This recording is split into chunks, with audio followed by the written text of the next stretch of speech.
Miss White here again. We are looking at the reference photo that I reformatted in the Formatting Your Reference Photo video. Again, this is a picture of my daughter that I plan on drawing for this same project that I'm assigning for you to draw of yourself as a self-portrait. So, just in case you're starting without any dots indicating where your crosshairs need to be, that's why I clicked off of the photo, just to show you, that if you do click off of the photo, that will happen.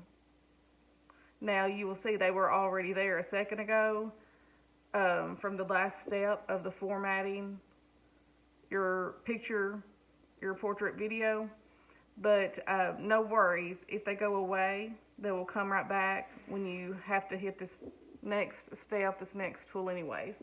So what you're going to have to do is you're going to have to locate the line tool. So I'm hovering my mouse over the line tool. You'll notice that it's in this toolbar and it is underneath Insert and Format. It just looks like a line with a dot on each end. So once you locate that, click on the line tool and it's like magic. Once you click on it, for some reason my mouse isn't lining up very well. Where is my magic? Ah, there it is. Okay, so the magic did not happen until I hovered over my picture. So no worries, you click on the line tool. If your dots don't come up, no worries. Once your mouse gets, if you've clicked on the line tool, once it hovers over the picture, they will come up then. And you won't have to do any measuring. So, step 3, to add your lines, go to one of the dots.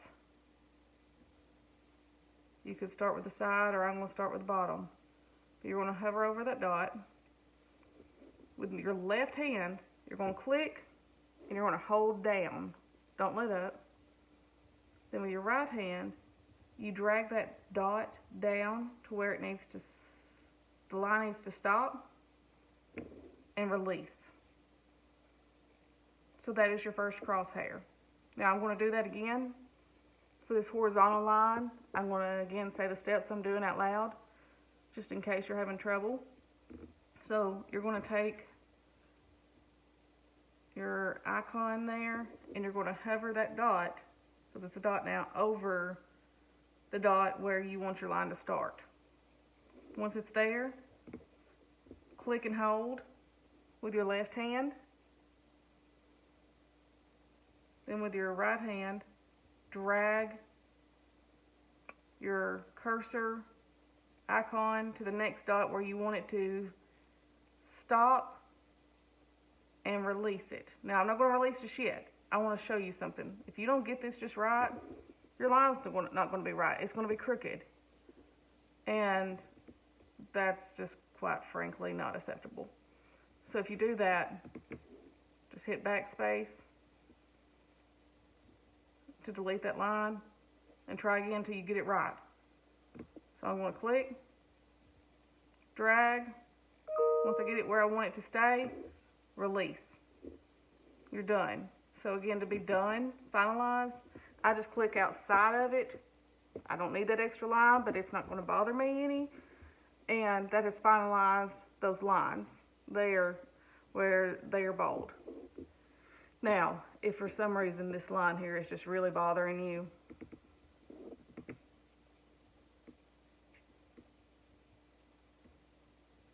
just take it out. Okay, so that is how to add your crosshairs to your reference photo. It's very important that you have these same crosshairs on your drawing paper, because quite frankly, I've done the math for you as far as knowing that this needs to be in a 3.5 by 5, but that is very important and it makes your drawing so much easier because I have formatted the size of this picture to the same proportion of the drawing that you are doing. So where, like, if you was to click on the corner and drag this, by the corner only to make it larger, your photograph, it would end up being the same size and in proportion to the format that I had you do on your drawing paper.